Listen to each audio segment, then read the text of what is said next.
Questa di Marinella è la storia vera che scivolò nel fiume a primavera,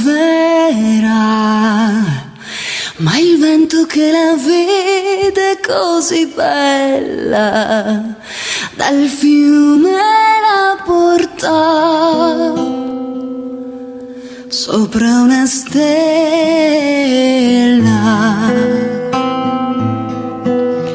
sola senza il ricordo di un dolore. Vivevi senza il sogno di un amore,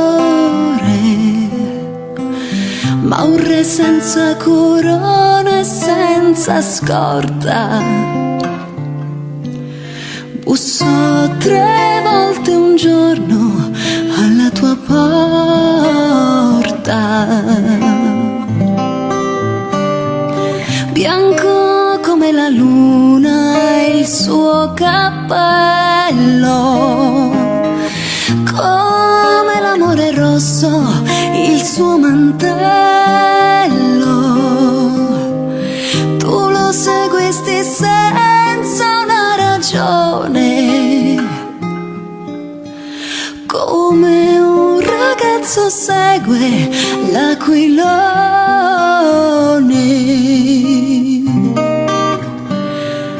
E c'era il sole, avevi gli occhi belli, lui ti baciò le labbra ed i capelli. C'era la luna, avevi gli occhi stanchi, lui pose le sue mani sui tuoi fianchi.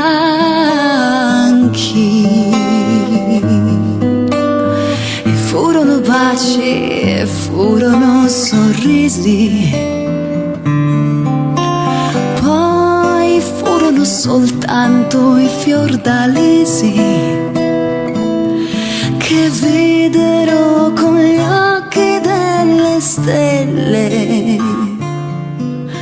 fremere al vento e baci la tua pelle.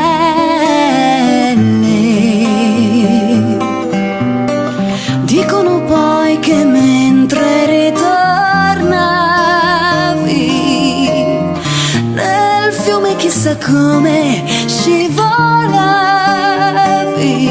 e lui che non ti volle creder morta bussò 100 anni ancora alla tua porta.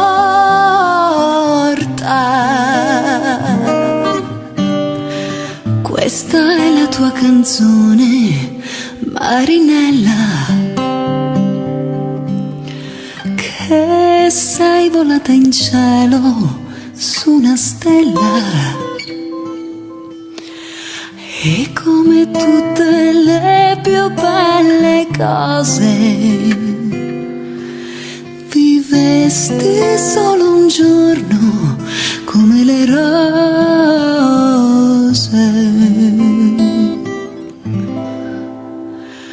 E come tutte le più belle cose, vivesti solo un giorno come